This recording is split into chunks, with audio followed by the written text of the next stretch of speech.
मूर्ति रहस्य। ऋषि कहते हैं, राजन, नंदा नाम की देवी जो नंद से उत्पन्न होने वाली हैं, उनकी यदि भक्तिपूर्वक स्तुति और पूजा की जाए तो वे तीनों लोगों को उपासक के अधीन कर देती हैं। उनके श्री अंगों की कांति कनक के समान उत्तम है। वे सुनहरे रंग के सुंदर वस्त्र धारण करती हैं। उनकी आभा सुवर्ण के तुल्य है और वे सुवर्ण के ही उत्तम आभूषण धारण करती हैं। उनकी चार भुजाएं कमल, अंकुश, पाश और शंख से सुशोभित हैं। वे इंदिरा, कमला, लक्ष्मी, श्री तथा रक्मांबुज स्नान सुवर्ण कमल के आसन पर विराजमान आदि नामों से पुकारी जाती है। निष्पाप नरेश, पहले मैंने रक्तदंतिका का नाम से जिन देवी का परिचय दिया है, अब उनके स्वरूप का वर्णन करूंगा। सुनो, वे सब प्रकार के भयों को दूर करने वाली हैं। वे लाल रंग के वस्त्र धारण करती हैं। उनके शरीर का रंग भी लाल ही है और अंगों के समस्त आभूषण भी लाल रंग के हैं। उनके अस्त्र, शस्त्र, नेत्र, सिर के बाल, तीखे नख और दांत सभी रक्त वर्ण के हैं। इसलिए वे रक्तदंतिका कहलाती और अत्यंत भयानक दिखाई देती हैं। जैसे स्त्री पति के प्रति अनुराग रखती हैं, उसी प्रकार देवी अपने भक्त पर माता की भांति स्नेह रखते हुए उसकी सेवा करती हैं। देवी रक्तदंतिका का आकार वसुधा की भांति विशाल है। उनके दोनों स्तन सुमेरु पर्वत के समान हैं। वे लंबे चौड़े, अत्यंत स्थूल एवं बहुत ही मनोहर हैं। कठोर होते हुए भी अत्यंत कमनीय हैं तथा पूर्ण आनंद के समुद्र हैं। संपूर्ण कामनाओं की पूर्ति करने वाले ये दोनों स्तन देवी अपने भक्तों को पिलाती हैं। वे अपनी चार भुजाओं में खड्ग, पान पात्र, मुसल और हल धारण करती हैं। यही रक्त चामुंडा और योगेश्वरी देवी कहलाती हैं। इनके द्वारा संपूर्ण चराचर जगत व्याप्त है। जो इन रक्तदंतिका देवी का भक्तिपूर्वक पूजन करता है, वह भी चराचर जगत में व्याप्त होता है। वह अथेष्ट भोगों को भोगकर अंत में देवी के साथ सायुज्य प्राप्त कर लेता है।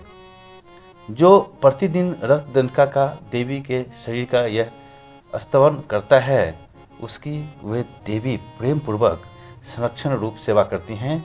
ठीक उसी तरह जैसे पतिव्रता नारी अपने प्रियतम पति की परिचर्या करती है। शाकंभरी देवी के शरीर की कांति नीले रंग की है। उनके नेत्र नील कमल के समान हैं। नाभि नीची है तथा त्रिवली से विभूषित उदर सूक्ष्म है। उनके दोनों स्तन अत्यंत कठोर, सब ओर से बराबर, ऊंचे, गोल, स्थूल तथा परस्पर सटे हुए हैं। वे परमेश्वरी कमल में निवास करने वाली हैं और हाथों में बाणों से भरी मुष्टि, कमल, शाख समूह तथा प्रकाशमान धनुष धारण करती हैं।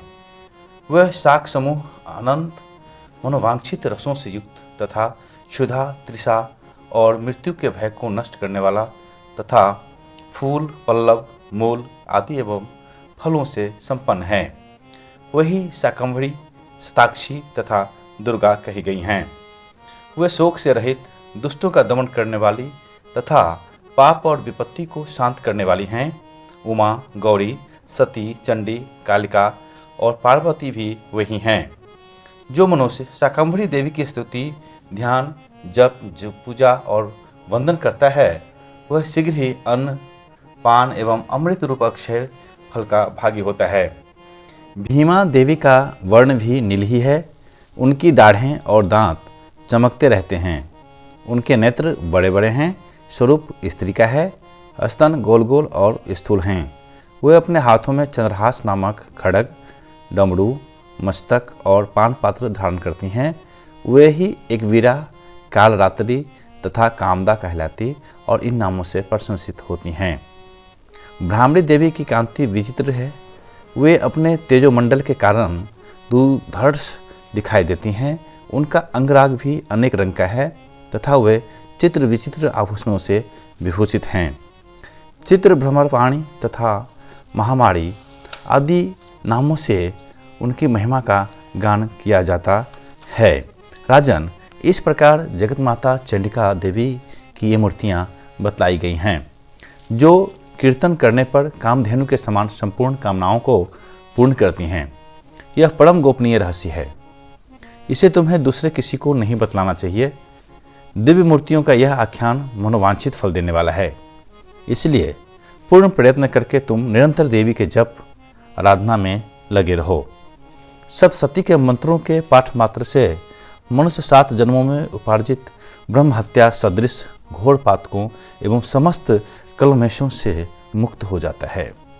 इसलिए मैंने पूर्ण प्रयत्न करके देवी की गोपनीय से भी अत्यंत गोपनीय ध्यान का वर्णन किया है, जो सब प्रकार के मनोवांछित फलों को देने वाली है। उनके प्रसाद से तुम सर्वमान्य हो जाओगे। देवी सर्वरूपमयी हैं तथा संपूर्ण जगत देवीमय है। अतः मैं उन विश्वरूपा परमेश्वरी को नमस्कार करता हूँ। मूर्ति रहस्य संपूर्ण। जय शिव शक्ति। जय माता दी।